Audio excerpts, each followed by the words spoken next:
Okay. Welcome everybody to today's public accountability meeting that's going to consider the police Uplift programme. Before we start, can we just have some brief introductions from the executive team? Can we start with you, Jo, first?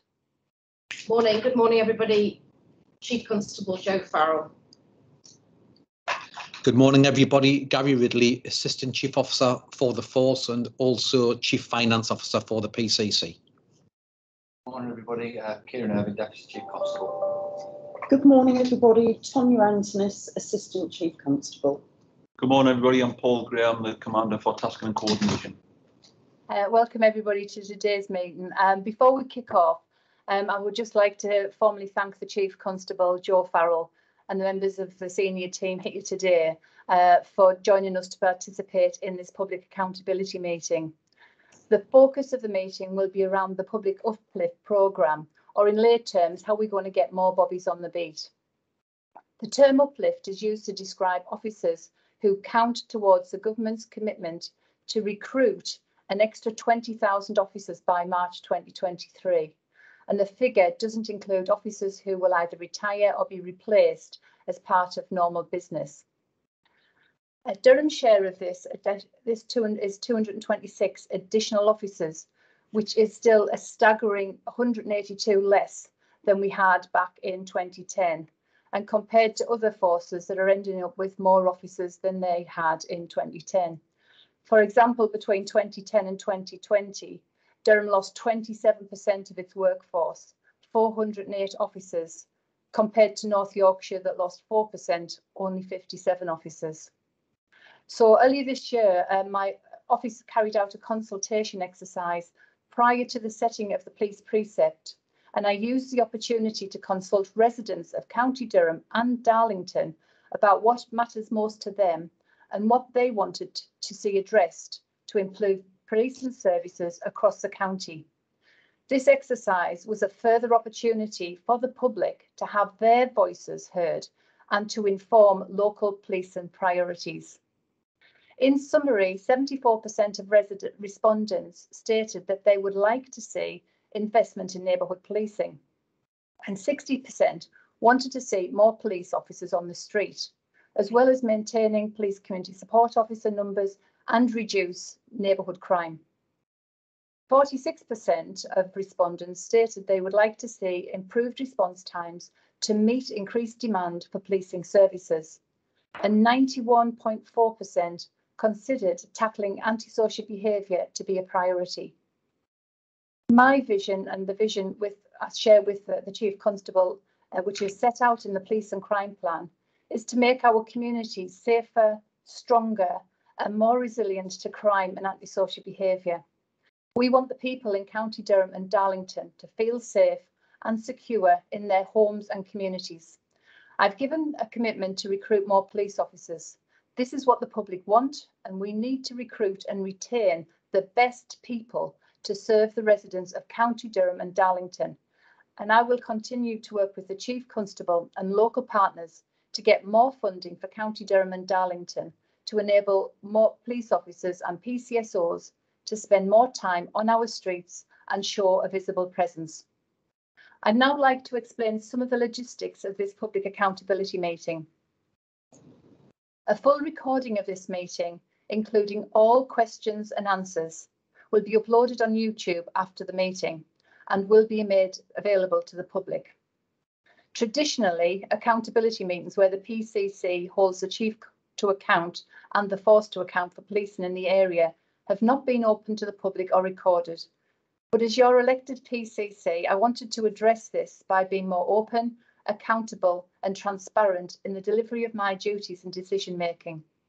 The recorded meetings enable residents to see how the accountability process works and the role of the PCC plays in delivering an efficient and effective police service by scrutinising the performance of the force and ensuring it's responsive to the needs of residents of County Durham and Darlington.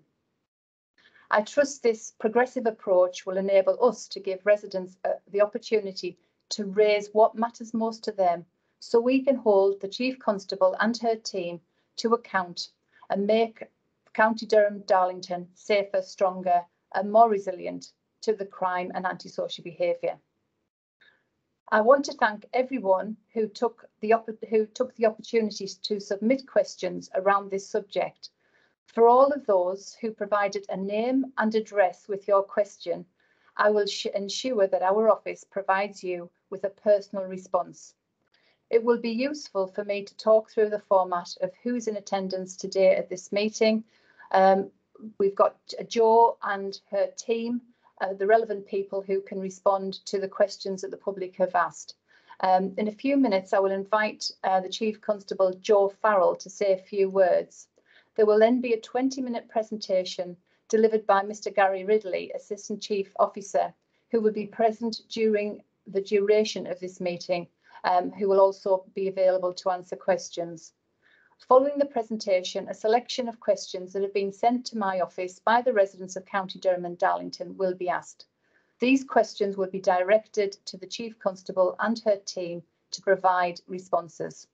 Some of the questions we've received had similar themes, so these have been grouped together, paraphrased, and hopefully answer the most common queries around the Police Uplift programme and how this will impact on the service provided to you in County Durham and Darlington. The meeting is expected to last about 90 minutes, and I do hope that members of the public will find the content of the presentation useful and to assist them having a better understanding about how we will continue to hold the force to account, to address local policing issues, and to ensure Durham Constabulary is an efficient and effective police force.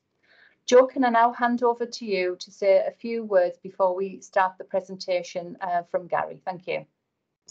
Thank you. Good morning, everyone. I welcome the opportunity today for us to talk about the Uplift programme. And as the PCC highlighted, this has been a welcome increase in police officer numbers, but doesn't meet the loss that we suffered through austerity. Nevertheless, everybody has benefited across the force, and we'll give some detail in the presentation as to where those extra resources have been invested. It's worth considering the process by which we recruit police officers. And if we look specifically at this uplift, this has taken place throughout the pandemic. And I think it's testimony to everybody in my team that we've managed to recruit 137 extra police officers over and above those that would naturally be replaced through retirement during the force. Obviously, being a police officer has a lot of responsibility attached to it, and therefore the process is a rigorous one. We in Durham set a high standard of entry to join Durham Police, higher than many forces across the country. Our rationale for that is that we not only want to recruit good, talented people who have potential to make good police officers, but we want to retain them.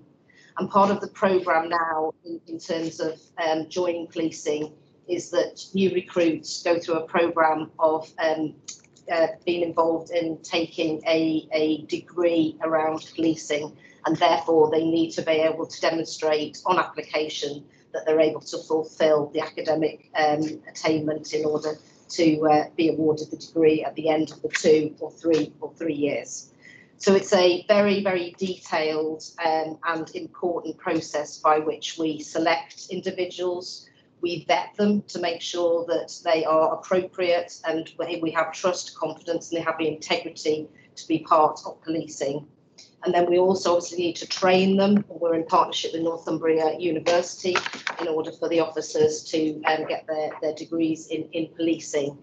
But there's lots of other elements to this on a very practical level. People need uniforms, they need equipment, we need trainers, we have to have tutors within our frontline policing teams in order to tutor and support officers as they learn and become competent as a frontline response officer. So there's a lot of work that has gone in during the pandemic in order to make sure that we meet the target of 137. We've got an additional 99 officers for the following year. And I'm delighted and really, really proud of the work that everybody has done across the force in order that we've met our uplift target and have brought really, really talented individuals into the force that have potential to ensure that we are successful moving forward. Just one last thing before I pass on to Gary is to say that when we were recently inspected by Her Majesty's Inspector of Constabulary, they identified that in relation to the efficiency, so the ability for and our ability to ensure that we deploy and use all our resources in an efficient way, and they deemed that we were outstanding in this area. So I want to reassure members of the public that our police officers and our staff are working really, really hard for the people of Durham and Darlington, and that was acknowledged by at the recent inspection by Her Majesty's Inspector of Constabularies. Thank you. Thanks, Jo. And I just want to, I think that really helped put today's session into context. Look at the successes that we've had up until, with the recruitment and some of the excellent work that we've done during COVID, but also quite rightly the challenges ahead. It's great to have 99 where we're getting recruiting officers, but that challenge becomes harder. So I think it's testament, as you say, to the work of yourself as a leader and your staff to get where we are today. So I'm really looking forward to finding more about this programme and how it's going to benefit the residents of County Durham and Darlington. So I'm now going to hand over to Gary. Are you okay, Gary, to take us through your presentation, and then I'll follow in which I'll ask a number of questions from the public. Yes, sorry, just trying to get the presentation up on the screen. Joy, please bear with me.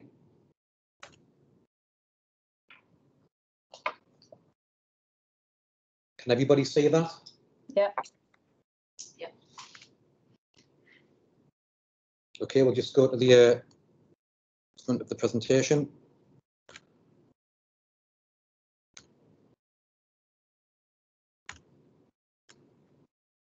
Okay, so just to touch upon where we are nationally, first year of Uplift, which started April 20, we were looking to recruit 6,000 additional officers. That's been achieved. By the end of this month, there is another 6,000 to be recruited. Nationally, forces are on target to achieve that. Therefore, there will be 12,000 additional officers effectively now, and by the end of March next year, there will be another 8,000 officers recruited, which gives us the 20,000. We have received funding in place which covers pay for those officers, pay for additional support staff, also non-pay items, as the Chief alluded to, things like uniform, contributions to additional cars, running costs of buildings, etc.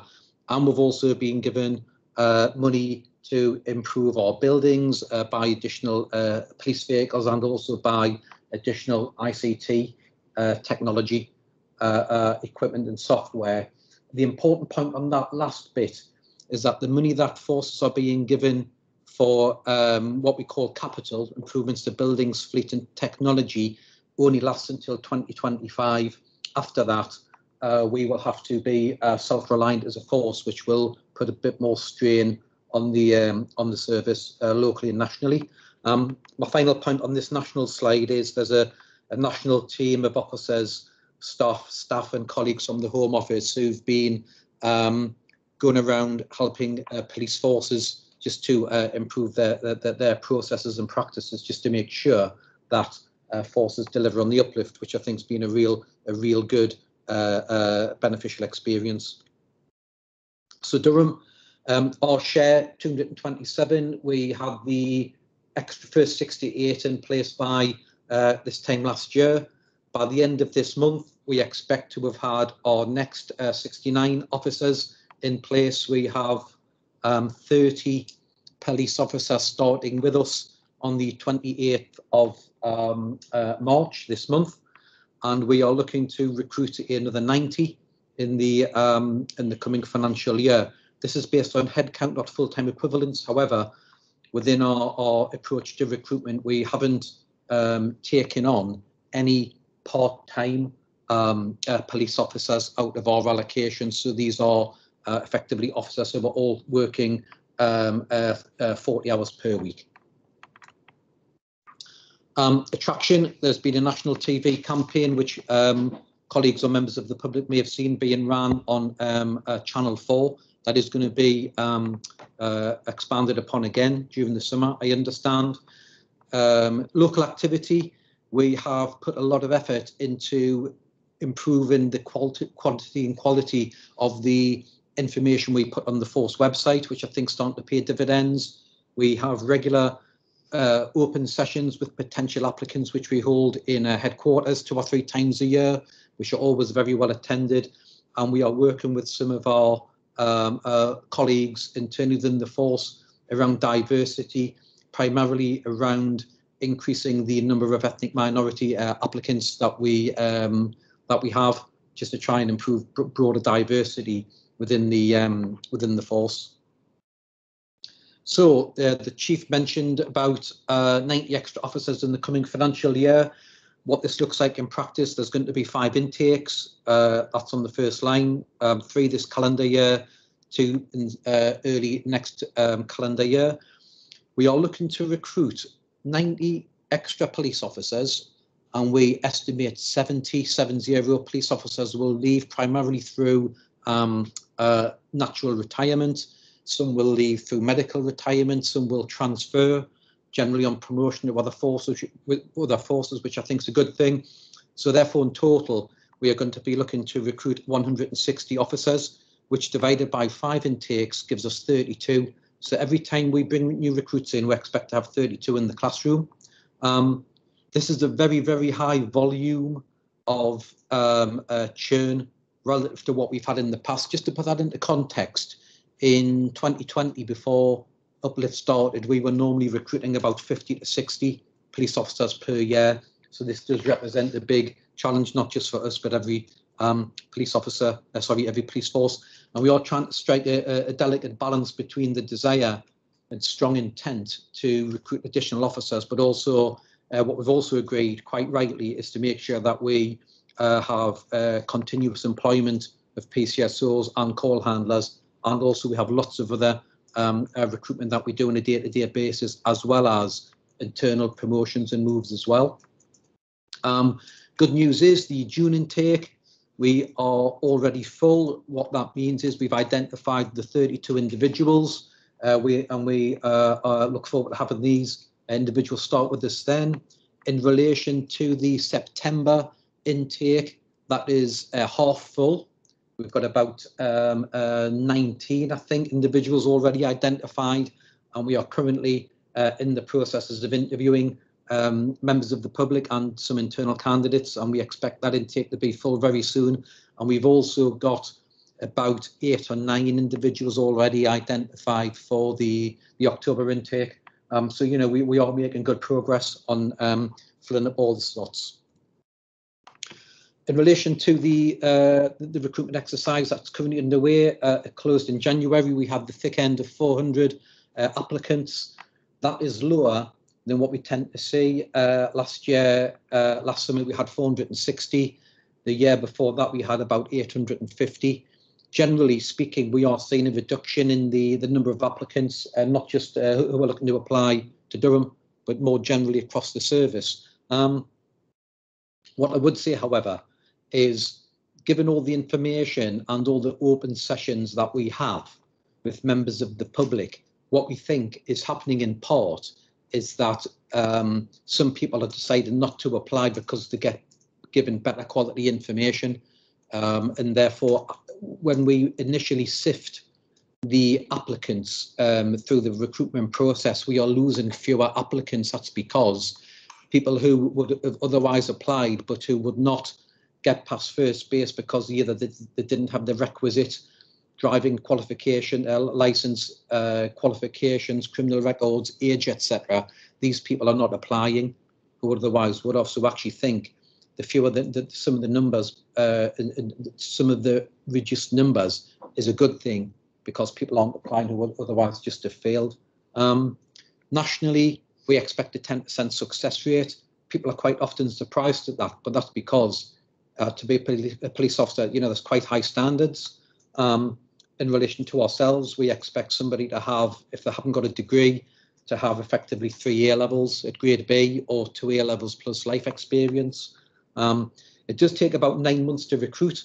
The reason why it takes so long is that generally we have the window open to apply, which takes a month. It normally takes about a month to do the initial sift of the applications. We then have a national online assessment centre, which is run by the College of Policing. We have to book slots onto that. There are literally tens of thousands of people across the whole of the country, across every force, who book themselves onto slots, so that this is a national process. Once they get through the online assessment centre, we are then into vetting, medicals and final interview. Generally speaking, when we get to final interview, we've lost 2/3 of the applicants, and the long run trend at final interview in Durham is it's about 1 in 3 are successful. And when you put it all together, it does take up to 9 months. Sometimes it can take a little bit less, but generally speaking, we work on 9 months. We are going to move to a almost open recruitment. What this means is every 3 months we will be going back out for recruitment again. The next recruitment exercise will start probably late April, and we're going to be targeting people who are about to leave university with degrees, which I think is a good thing, because what I'm going to come on to in a minute is just in a moment is just the requirement for a degree. What I would say though is that we find policing in a difficult recruitment market. What I mean by that in practice is the salaries which we offer locally and nationally are probably not keeping pace with what can be obtained elsewhere within the broader jobs market. Our starting salary for police officers is just under £25,000 a year. That rises to £41,000 a year but that takes 6 years, quite a long time. When you compare that to what's on offer for graduates elsewhere within the broader jobs market, it is below what we would like to offer. However, these are nationally agreed salaries that we are dealing with. In relation to the 393 applicants, says there 3 withdrew and 75 failed the initial sift. That is less than what we've seen in the past. Normally we lose a good third. That's about a quarter. So we do think that's a bit of an improvement. Of the ones which were left, 315 passed the initial sift. 88 of them had previously applied to be police officers but had failed the final interview. So what happens is, because they've already passed the National Online Assessment Centre, we bring these straight in for interview, and we have had, I think, about over 30 successful individuals, which has helped fill up the June intake and part of the September intake, so we're quite pleased with that. And we have 152 where we're going through the assessment centre, and as of today, we still have another 75 that we're working through, and I expect probably about 2/3 of those will also go through to the assessment centre. In terms of diversity, of the 393, 16 were from an ethnic minority background. That represents 4% of the 393. Our current ethnic minority population, based on the 2011 census, is 2.2%. I do expect when the next census is done, that will have increased slightly. But what you can see there is roughly almost double applicants, and I think that gives support to what I was saying before around some of the work that we're doing around diversity. Prior to this recruitment exercise, our last 2 recruitment exercises also yielded approximately 4% of applicants from an ethnic minority background. 175 applicants, 45% female, almost half, which represents just slightly less than 50% of the broader female population. Over the last couple of years, we have seen an increase in the number of females joining the force, which I think is a good thing indeed. We are up to about 37% of the officer workforce are now female. Still got a bit to go, but that is gradually showing a clear trend. 6% of applicants, 24 were disabled. The most common disability that police officers declare or applicants declare is dyslexia. We offer tests now to officers to identify the level of severity around dyslexia. the broader statistics across the population would suggest that in excess of 10% of the population have some form of dyslexia. And what we're doing is we're working with one of our inspectors who is severely dyslexic, and we identify just some of the simple practical and tactical things we can do as a large employer just to sort of improve their working environment for them. And finally, 11% of applicants were from LGBT, stated LGBT on the application form. In relation to ethnic minority colleagues, we have 3 starters in March and we have 2 leavers in April. So what we're finding is that the number of officers we have from an ethnic minority background are broadly stable. It's quite a challenge to try and increase the numbers that we have. We have about 1.7% of officers are from an ethnic minority background. To be representative, we need about 2.2%. What that means in practice is probably need about another 8 or 9 officers from an ethnic minority background to have a representative workforce. So in terms of training, you get through the process, you successfully join with us. What does it look like? First 17 weeks is in our training facility at Meadowfield in the centre of Durham. 17 weeks of law, theory, IT systems, which are specific to the force, and a lot of role play. They also spend, I think, about 3 to 4 weeks at university as well. I'll come on to that. We give them a week's annual leave after that, because obviously we are a nice employer. And we then, that is then followed by 12 weeks with a constable. This is one-on-one, 12 weeks constant supervision, which every police officer goes through with a seasoned response PC, and this is where they really do start to learn their street craft. After that, which effectively taken all together represents about sort of 8 months or so, 7-8 months. It's only then that we regard them as being have independent patrol status, i.e. they're regarded in the eyes of the law as being safe and lawful to be single crewed. I mentioned before, probationers spend time at university. I'll just come on to that. One thing that came in April 2020, which we've now adopted, is that if you join us as a probationer, if you do not have a degree, we will give you a degree. The force pays for it, so we don't expect the individual to pay for it. It's a 3-year degree.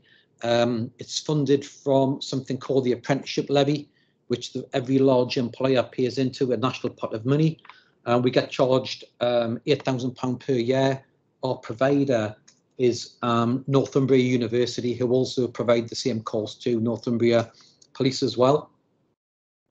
Conversely, if you join us and you already have a degree, we ask them to undertake a 2-year diploma in policing. We have to pay for this ourselves out of our own resources, grant and council tax. That's about £4,000 a year. And what we find is, at the minute, the long run trend is about 50% of our recruits are graduates. Has been for a number of years now. 50% are non-graduates. I think it's important that we do have a mix. We wouldn't want to be in a position whereby we had everybody who were either non-graduates or equally everybody who did have a degree. We do need some diverse thought and experience and educational attainment coming into the force. And what we do effectively do is we do every other intake is a degree intake. There is a national review of this approach to training underway, and that is expected to report back in the summer. We've been part of that national review, and hopefully there will be some good practice identified within that, whereby one of the outcomes that we're hoping to achieve is less abstraction, be it in the classroom or university, which means that officers are out on the streets for more of the initial time within the first 2 years of their careers. Where do they go to once they are independent patrol? The automatic default position is that we put them into response policing. These are people who deal with 999 emergency calls. We've just introduced a new shift pattern, and we currently have about an extra 70 or so police officers who are effectively breathing life into that new shift pattern, and we are going to monitor the success of that. There is a local and national shortage of detectives, and therefore we have put some of our new recruits into our crime teams. To become a detective, you have to pass a national exam, which is quite a difficult exam to pass. After that, you have to do an internal 5-week crime investigation course. Then after that, you are again tutored by a qualified detective, and you complete a portfolio. And only after all that is done, which typically takes about 18 months, can you be regarded as a qualified detective. And so we are looking to increase detective numbers within the force. DII, this is our digital investigative hub. Clearly, everybody will be alive to the fact that more crime is done via online means. We are seeing an increase in the number of electronic devices that we recover as part of the investigative process, and we've invested in this area along as has every other force, just to tackle what is a growing area. Our crime desk, this is perceived to be a back office function. However, it's quite important in terms of the broader management of the service, because it's very important that we record crimes correctly, not just for Home Office counting purposes, but also for crime investigation purposes. And the benefit of invested in this area is that we are seeing better quality investigative plans, which ultimately leads to better service outcomes and better outcomes for the public. We are investing in additional colleagues, officers, into improving custody, notwithstanding we have the new investigative hub, which we do expect to yield some efficiencies when it opens in just about a year's time. Apologies for the acronyms on the next line: personal safety training, learning and development, diversity, equality and inclusion. We've invested in all of these areas. We see all things to do with training and inclusion as being an investment just to make us a better service. The Cleveland Durham Special Ops Unit, we are effectively increasing our number of officers in our roads policing function, which is direct officers onto the front line. And we do expect that there will be some clearly defined benefits come out of that. And finally, we are also looking to put more officers into our neighbourhood teams. This is the bedrock of what we do as a service. These are people who work with communities and support communities and get to know what's happening within our areas, which we think is a really important area of our business. And this will be something that we are effectively doing now. In terms of the 90 additional police officers, essentially, these are the types of areas which will be seeing the most direct forms of increase in the next 12 to 18 months as we go through our recruitment exercise. There will be other areas of the business, but they will see relatively small numbers of additionality in terms of officers. So what are the big issues that we're dealing with? I think this may be the last slide. Well-being. Unfortunately, we are seeing an increase in mental health challenges of our officers. We're seeing an increase in the number of applicants to join us who are declaring mental health issues that they have. We are not quite sure if this is because there's a genuine increase in mental health issues across broader society, or if it's because our applicants are being more honest and open around the fact that they suffer mental health challenges. Either way, it's probably a good thing that without the fact that we are now more alive to this. What are we doing about this? Well, we have a thing called TRIM, which is a way to respond to trauma. So we put all of our officers through effectively mental health training to make them better cope with the issues that they're going to be facing with on a day-to-day basis. Attrition is a big challenge. Despite our very, very best efforts to make sure that we only recruit the right people, it's inevitable that we will recruit people where there is a mismatch in terms of what they think the job's about and what we expect from them. And therefore, it's inevitable that some will leave. The good news is that out of 43 police forces, we've just received the latest stats and we have the 5th lowest attrition rate in the country at 6.4%. That compares to a national average of 9.1%. So when we think about the levels of educational standards we expect our people to have, the effort we put into recruitment, the effort we put into training them, and the effort we put into looking after them in terms of their welfare needs, work-life balance needs, mental health needs, we think that we're doing something right. And the figure that's used nationally is that if a police officer joins us and leaves after 12 months, it'll have normally cost about £68,000 to have paid them, recruited them and trained them. And that effectively is a lost opportunity because in reality, we get very little return on that investment. So the more we can do to make sure we get the right people in and look after them, the better, because that means that they're deployed onto the streets quicker, we don't have to start again, and they're out there supporting communities. We do think that this may potentially increase attrition over the next year or so as people progress in terms of doing the degree, but this is a national thing and this is part of the national review that's underway. Abstraction management, it's a really important part of the PCC's manifesto, police and crime plan around increased visibility. This is happening through the recruitment of additional officers, especially in the response, the new shift pattern. However, the reality is that not only do they spend time initially at Meadowfield 17 weeks training, they also have to periodically attend over 3 years time at university, which represents an abstraction. And one of the aspects of the national review is to look at ways to minimise that time spent in university, which means that there's more time spent on the streets.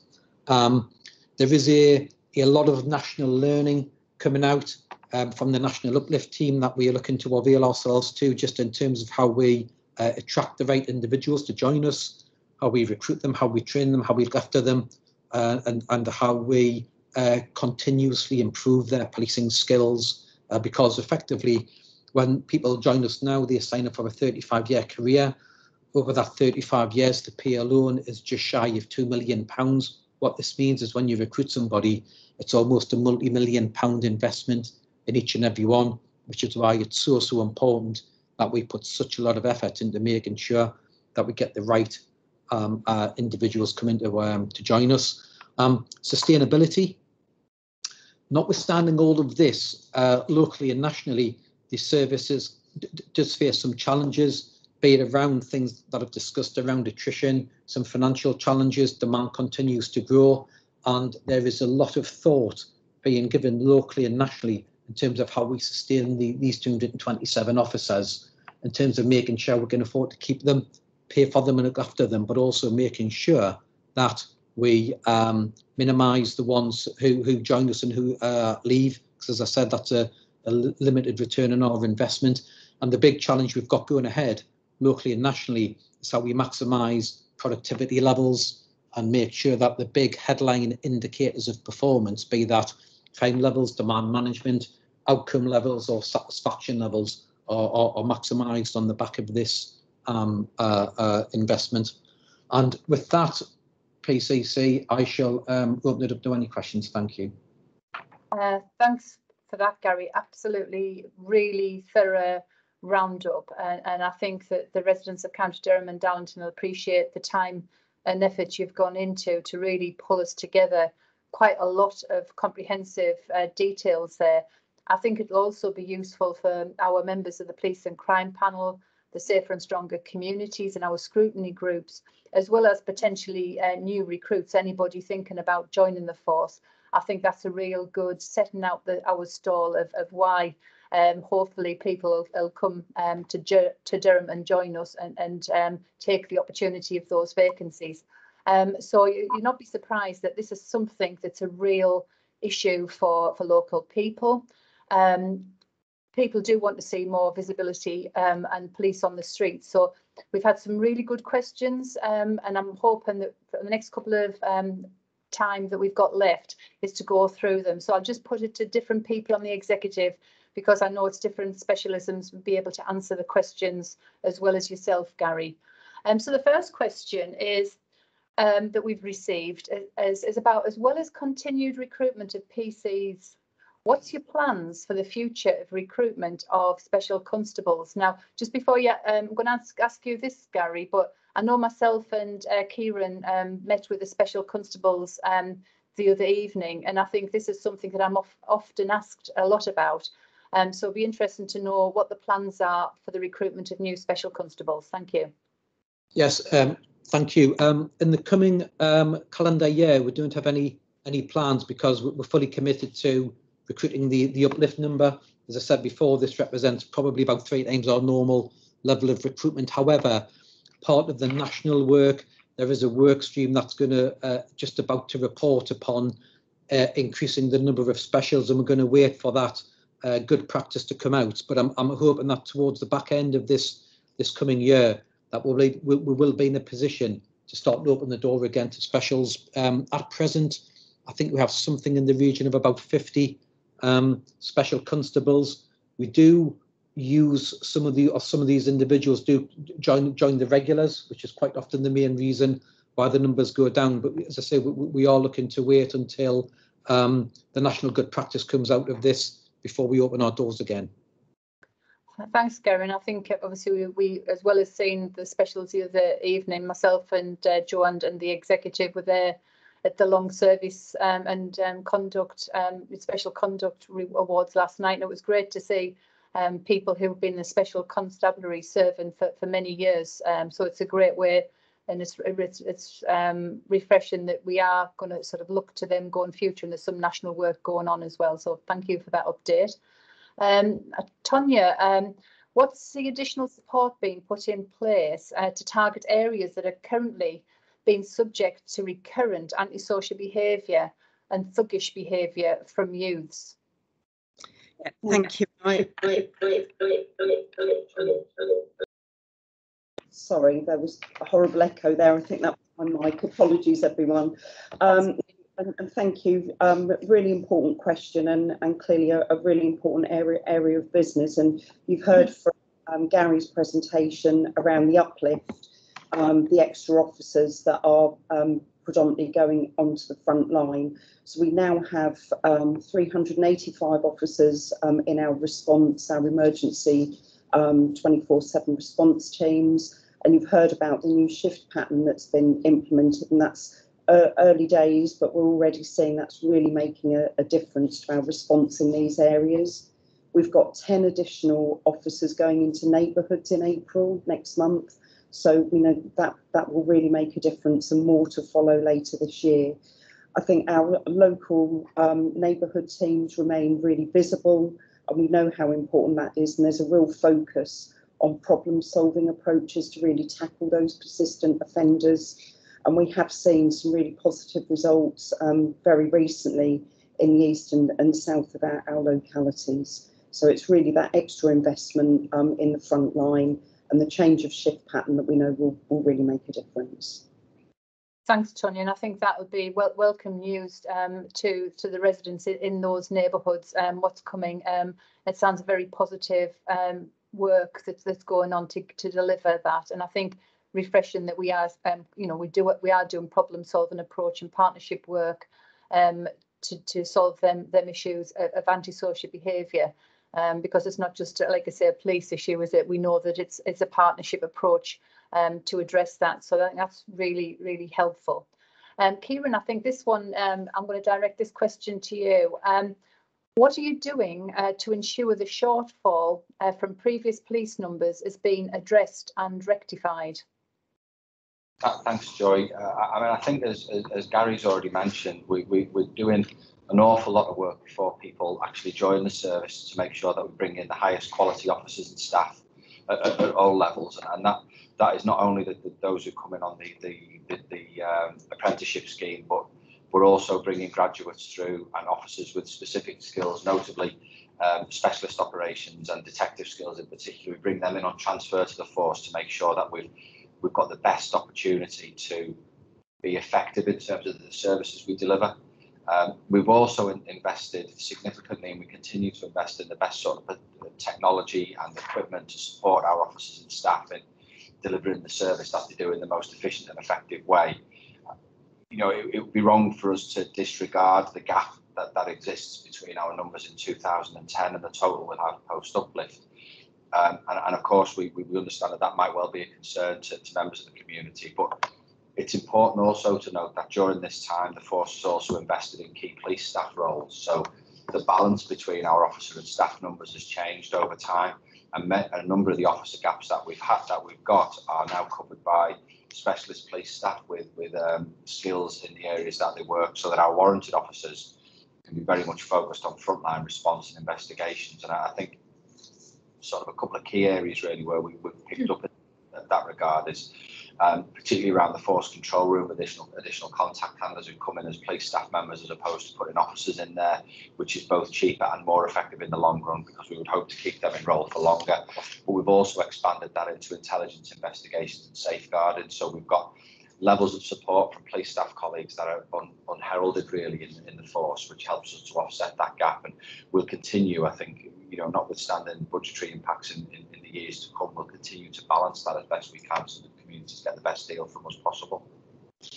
Thanks, Kieran. I think that's, you know, so there is a challenge there, but I think it sort of supports the investment in IT and technology to enable our officers to you know, without wasting time and effort, to be effective on the streets. If we give them the right information and equipment to allow them to be effective on the streets and be visible without sort of coming in and coming out. We've seen that with COVID. I think that's been a real sort of innovation of seeing how our officers have adapted to that. And I think where we have got gaps, I think the technology makes us helps make us more efficient and effective in delivery. So I think that's not just the front line, it's the back office as well, and the support that's going on as well.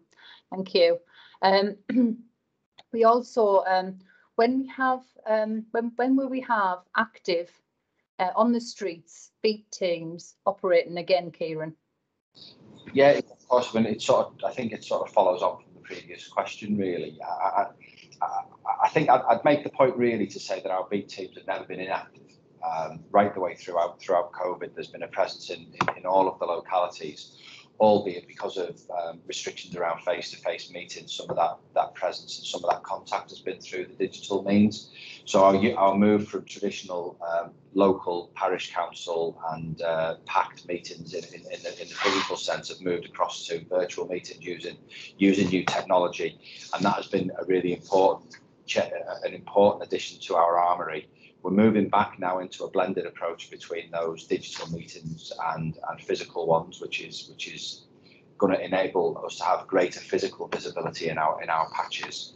I think one thing that sets Durham apart from many forces throughout this period of austerity is that our PCSO numbers have remained stable and at high levels throughout the pandemic, and ultimately they're the lifeblood and that visibility of our neighbourhood policing offer.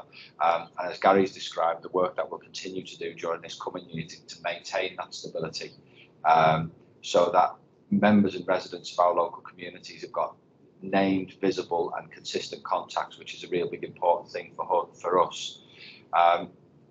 Of course, now, as we've talked about that process of recruitment and officers coming through the Uplift programme, as our first wave of officers are now becoming more self-sufficient, and Gary talked about the independent control stage, which is about sort of 8 or 9 months into that first year, that's given us the flexibility to start to move officers out of our response. And Tonia's already mentioned the 10 officers that are going into the big teams at the end of April. Yes, we'll do more into the big team, but we'll also look to increase our capacity in relation to investigations and safeguarding across that time period. It's important, I think, for us as police officers to make the point that whilst visibility and neighbourhood engagement is absolutely the centre of what we do, there are a range of other functions that any police force has to be able to deliver, and that includes the investigation into volume and serious crime, safeguarding young people who are at risk, and we need to be able to balance that and invest in those right areas across the board. But certainly, from our perspective, those first steps into increasing numbers in 24/7 response and into neighbourhood teams is where we're at now to try and meet those front end demands as best as we possibly can.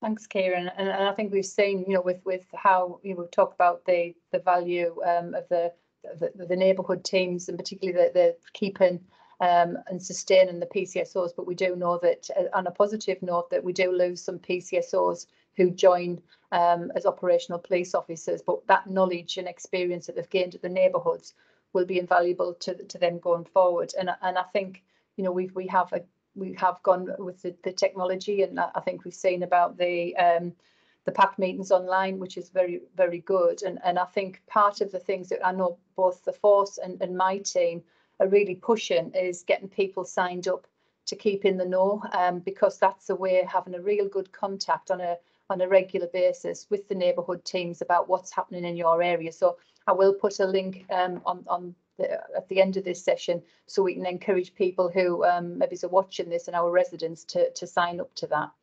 Thank you.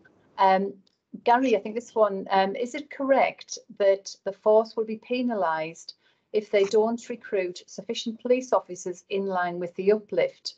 So it's like, I think we've got two questions here. So that's one part of the question. The second one is, how will you balance maintaining standards against the risk of being financially penalised by the government? And I think this is where anybody who's worked in local government or with the public sector, sometimes you get, but also with one hand, but they can take it away if you don't hit the targets with the others. So how are we going to do that? What's the penalties involved, Gary? Yes, for every officer we fail to recruit, the potential penalty is about £16,700 per officer. The Home Office haven't invoked that either last year, and I don't think they'll do it this year. That's just about to end, although they are thinking about what that looks like for year 3 of the uplift, and that's why we're just putting so much effort to make sure that we recruit to the numbers that were being asked. However, what's really important to understand is we can't just allow anybody to join, because to be really honest, I'd rather fail with the numbers if that meant only getting the right people to join, because police officers are agents of the Crown. They're not employees, which means that they can't be made redundant. In practice, they have very few employment rights in return. But because they can't be made redundant, and as I say, they sign up for 35 years, and they're with us until they are 60, which is when they're legally obliged to retire. It's really important that we get the right people in, and I would rather put more effort into making sure we recruit the right ones as opposed to chase the money. But as I say, this is something that the Home Office is thinking through. Thanks, Gary, and I think that's as a PCC, that's reassuring. I think we do not want to drop standards to hit a target, because that's obviously missing the point, and I know that's where Durham is, and I think we touched upon it about the challenges of getting people through, but I think the standards for Durham, for the people of County Durham and Darlington, I think they would reflect that's what they'd want you to do as well. The next question is about mental health, and you did touch upon this on the presentation. It's about the mental health impact is growing across all sectors. So Kieran, what are you doing to ensure that staff are supported? Yeah, thanks, Joe. I think this goes back to some of the comments Gary had made, and this all really starts for us with good quality recruitment and maintaining that high standard of officers coming in on entry. We need to ensure that we get the richest picture around that officer as they start, to ensure that they're going to be fit for the service, not only for today, but also for the next 30-35 years, if they stay with us for that long. So there's a lot of work goes on at that front end in terms of ensuring we get the right people in. And then during the initial training, our officers and staff, and particularly those who are going to go towards frontline activities, receive extensive inputs on wellbeing support available to them from our occupational health teams, from the Federation, in terms of the things that they can sign up to, in addition to the core offer that comes from the force. And then as they work through their tutor period and time with their first supervisors, there's a lot of in-depth support in terms of debriefing events that they go to and debriefing incidents to make sure that they remain in good shape. We also I think unlike a number of forces, we have locally based professional development units, which is effectively a sergeant out on a particular area who has that contact outside of the line management structure, so that if somebody is struggling either professionally or on a well-being level, the officer's got a person to go to in amongst that the hustle and bustle of operational policing. Gary's touched on TRIM, which is a nationally, if not internationally, acknowledged product, and just to sort of open that out a bit, it stands for trauma risk management, and that is something that we put in place for all officers when they go to a particular incident which might be more stressful than the norm, let's say. We have a coordinator and a network of practitioners across the force, and those referrals can come in from any quarter. And when we pick up sort of some of the bigger, more traumatic incidents, our force controller would make a mandatory referral in that incident, and that'll see contact into the officer at an early stage. One of the things that I think that the chief and I and other senior officer colleagues will have picked up when we do our meetings with transferees and when we do our confirmation meetings with officers who are reaching the end of their student officer period, they reflect very positively on the use of TRIM as a concept to help them recover from significant incidents. And we use that not only as an end in itself, but also as a gateway into broader counselling. I think we've probably all got examples of where we've spoken to officers who've benefited not only from that initial support, but also the longer term counselling impacts to help them recover from serious incidents. In all of that I've described, it's inevitable that we will and ought to do more over time. But this is definitely a new and emerging area of practice in policing, is that understanding of mental health and well-being. We're particularly linked in with the convalescent homes. I sit as a police treatment centres, rather. I sit as a trustee on the national board for that. So we're really closely linked into that work. And whilst we acknowledge that there will always be things that we can do better and do more of, our local feedback would say we're in a relatively good position. Thanks, Kieran. And in my relatively short time as PCC and working with the force, I've seen the leadership from Joe and the executive team, and how much it's very much embedded within the culture, and how important is seen to invest in that, and to make the provisions there for our staff. They're very, very important to us to deliver. What we need to do is ensuring that we have the right things in place, and I have seen for myself internally what help is offered, but I think that opportunity to continually improve and to look at what else we can do for our staff is equally important, and having those conversations is essential. This is a question that I get asked a lot, and this is for Tonya. There's two questions, but the one that's actually come through from the public, I often get asked personally, is where the new officers are going to be allocated and where they're going to be allocated. But the question that's come in from the public, Tonya, is how are the new officers going to be allocated? Yes, thank you, Joy, and really, and I appreciate lots of that was covered on Gary's slide earlier, and picking up on some of what Kieran covered earlier.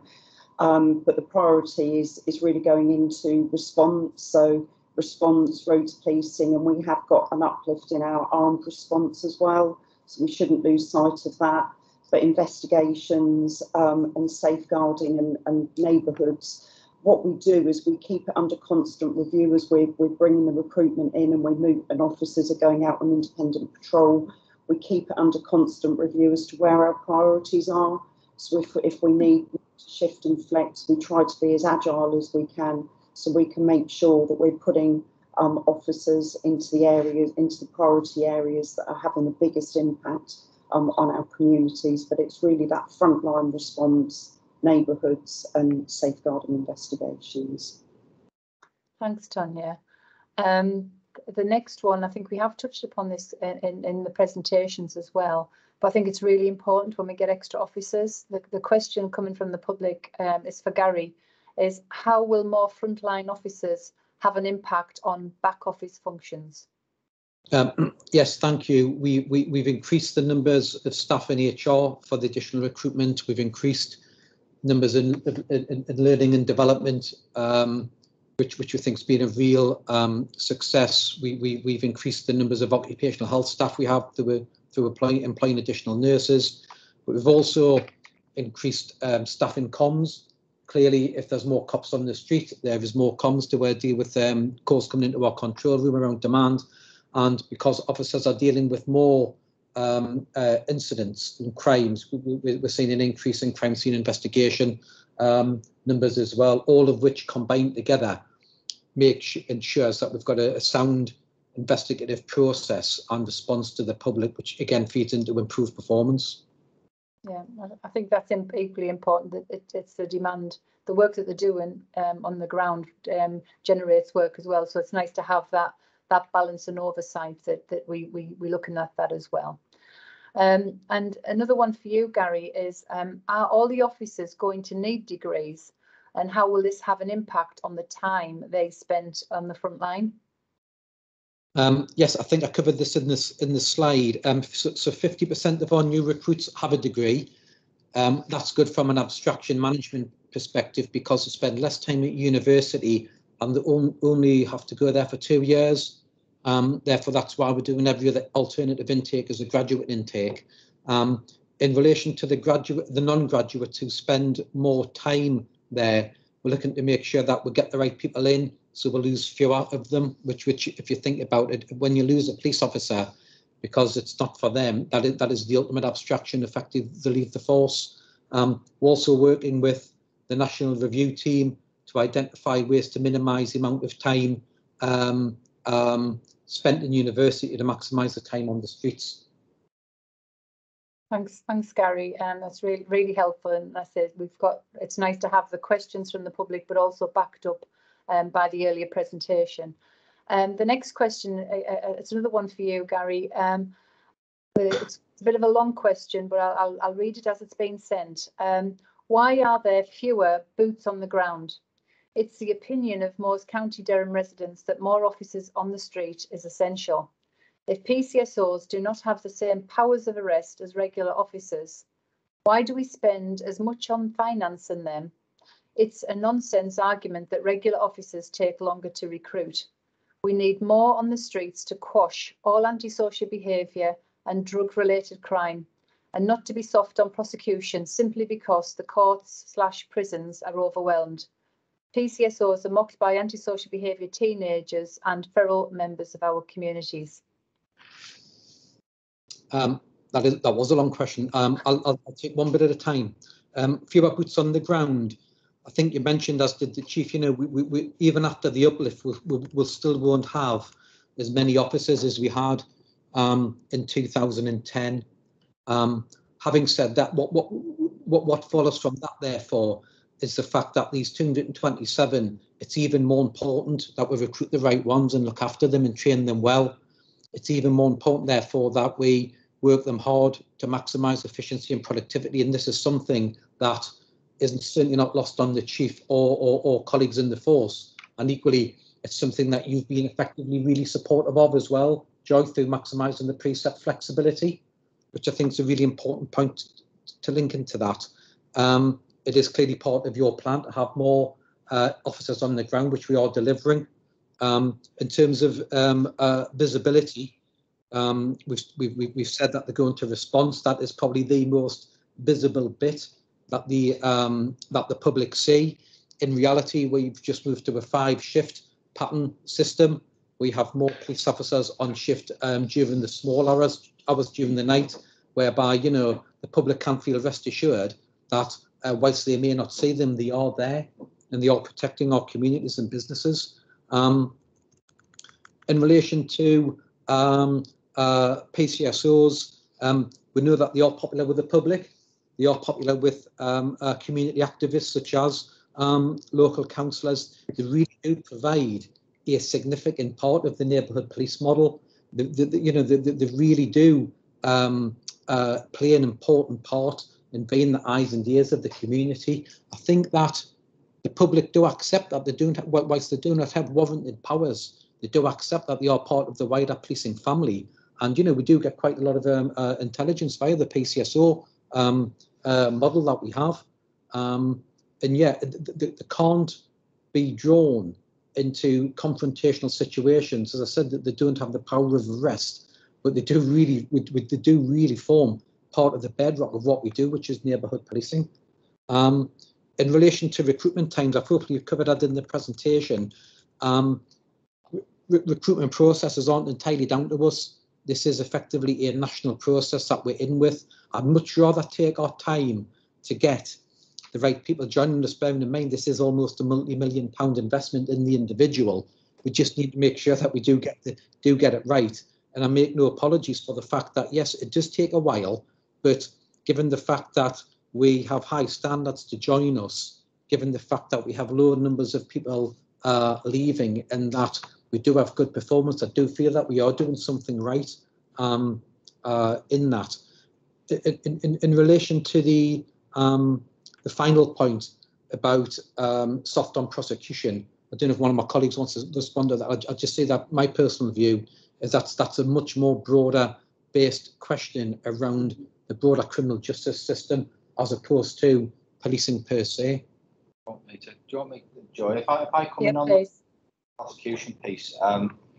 You know, Durham has long been acknowledged as a force that is at the cutting edge of restorative justice work and diversionary tactics to particularly prevent young people from coming into contact with the criminal justice system. Yet, of course, we understand that there will be a very small number of young people in and around our communities who could cause significant issues, and some of the successes that Tonya alluded to earlier in the question and answer session around key areas of antisocial behaviour, some of our hotspots, some of those successes in terms of tackling young people are really stark. You know, and we congratulate our neighbourhood police inspectors and the broader neighbourhood teams around that. You know, ultimately we work within a broader context here, and the right thing to do in relation to offenders isn't always necessarily a criminal justice outcome. Particularly those people who are forced into becoming criminally active through some sort of vulnerability that they might have, and the work that goes on around them. We need to be really careful and really clear that we pick the right intervention at the right time. That said, where we do choose to go along a criminal justice route, Durham has one of the highest rates of positive outcome in relation to criminal charge and subsequent conviction at court. In particular, in relation to some of the more serious offending, and by that I'm talking about serious violence and serious sexual violence. We're consistently amongst the top performing forces in the country in relation to that kind of work. So I think to suggest that our patrolling officers and detectives are soft on criminals would be unfair in terms of the work that they do. We appreciate, yes, that there is always more to do in relation to local antisocial behaviour, because it can happen in the moment and it's very difficult to be on every street corner at one time. But we do work really hard to target offenders, and the CASBRAC process that's been brought in and trial over at the East is showing some real positive signs. We're taking out many more criminal behaviour orders in certain parts of the county, both in Durham and Darlington, so that's working well. We're involved with partners in relation to the Safer Streets programmes in both Darlington in the main, and then now expanding out into the Durham area. So there is a lot going on, and I think it would be unfair to suggest that we were soft. We just like to do the right thing by our communities, and I think we do a reasonably good job in that. And the public feedback would say that the confidence in us as a force is high compared to our peer group across the country. Thanks, Gary and Kieran. I just want to add, having covered County Durham and Darlington and visited many of the neighbourhood teams, you know, it is very much a partnership approach with officers and community support officers. They play a valuable role, and you know, even getting antisocial teenagers to court to get criminal behaviour orders, it's the amount of work that we gather, the work in intelligence that we work with our communities. The PCSOs play a really important part, as do our police officers, but they're a vital and the vital part of that engagement with our communities going forward. I think some of the challenges that we've got, and I have as a PCC, is to promote the good stuff, because sometimes a lot of the things that's happening in their neighbourhoods that isn't seen. And obviously, for this particular question, it maybe isn't as valued as what we've talked about, what I see across County Durham and Darlington, where their work is valued and the work of our teams are valued in tackling antisocial behaviour. So that's something that we can pick up and get that information out about the work that our teams are doing. And I think that, again, social media is playing a really good part. And I've been really, when we see the Facebook posts and some accounts have Twitter, it's absolutely getting that message out that the intelligence comes from the public to help inform our activity and where we target our resources. So it's very much, working with the community together to address some of these issues that's been raised in this particular question.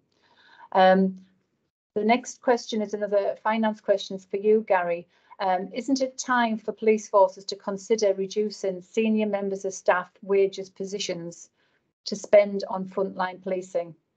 This would enable the cost savings to be spent on the front line and maybe opening police station front counters 24/7. I think the amount of money that gets spent on senior salaries is a combination of the salaries that are paid and the numbers of senior officers we have. In relation to the first point, police officer salaries are agreed nationally, and it's available freely on the internet for anybody to look at. But every year there's an annual review of police officer salaries, and they benchmark them against other parts of the public sector and the private sector. And what they generally show is that salaries are not considered to be excessive. And also in relation to Durham, I think we have one assistant chief constable, and we are now one of 3 police forces who only have one assistant chief constable. Most of them have 2, some have 3, the odd one has 4. So I wouldn't say that when I look at the salary levels of our top team that I would regard them as particularly excessive. At the other end of the equation, I mentioned before, starting salaries for cops, 25 grand. The Institute for Fiscal Studies reported 2 weeks ago that average pay is now nudging £30,000. So that's one of the reasons why we operate in a tight labour market. But certainly, I wouldn't necessarily agree that senior salaries are excessive. They're nationally benchmarked, and we have relatively small numbers. In relation to the point around front counters, we haven't looked at front counter opening hours for quite a while. What we do know, though, is that we get very, very few members of the public coming into front counters. In practice, yes, they are there. They're open. They can come in to ask for advice or report an incident or crime. But even if we were to extend the opening hours, I'm not quite sure whether or not we would see much of an increase in footfall. Thanks, Gary. And I think that sort of just puts it out. And again, the link's there if anybody does want to look at that. It's important. The final question is, I'm going to ask Kieran, and this is something, again, as a PCC, you can imagine this is a question I do get put to a lot. In some areas, we've got a lot of parish councils, some there's very relatively few. But the final question is, with the police officer numbers increasing, will this mean regular attendance at parish council packed meetings and other community meetings? That's for Kieran. Thanks, Joy. I mean, it's safe to say that increased numbers in the neighbourhood teams will build some capacity, but inevitably there's always a balance that we need to strike between our physical attendance at meetings and the other responsibilities we have in terms of responding to those people who need us, and the wider assurance that we provide from being out and about on each of the beat areas. And Gary's spoken, as indeed you have, of the value of PCSOs in that area in that regard. And if we were to focus solely on meeting attendance, then I'm certain we would not be able to meet some of those other requirements in terms of being more visible broadly across any particular patch. It's unlikely that we'll be stretching to every possible public meeting. We will focus on our core consultative and engagement methods, which is the PACT process, and we'll ensure that we do everything we can to bring that back to a more physical meeting approach based on the needs of the local communities. But I think it's really important to make the point that You know, many of the concerns that are raised by local communities are concerns that run right the way across the whole of the community protection or public protection space, and they aren't necessarily solely just for police. There are very few agencies who can offer the level of reach that we offer in terms of community engagement, whether it be through PAC, whether it be through parish councils or the community fora. And I think we will do everything we can to be in the right places at the right times to maximise our sort of exposure to local communities. But it's unlikely that that would extend to every public meeting that's available. And you know, the alternative for us is we wouldn't necessarily be able to respond to those people who are in either dire need of our service and support, or indeed provide that broader reassurance that Gary's talked about in terms of, you know, having officers on duty at 3 o'clock in the morning to be able to tackle criminals who do things in the dead of night.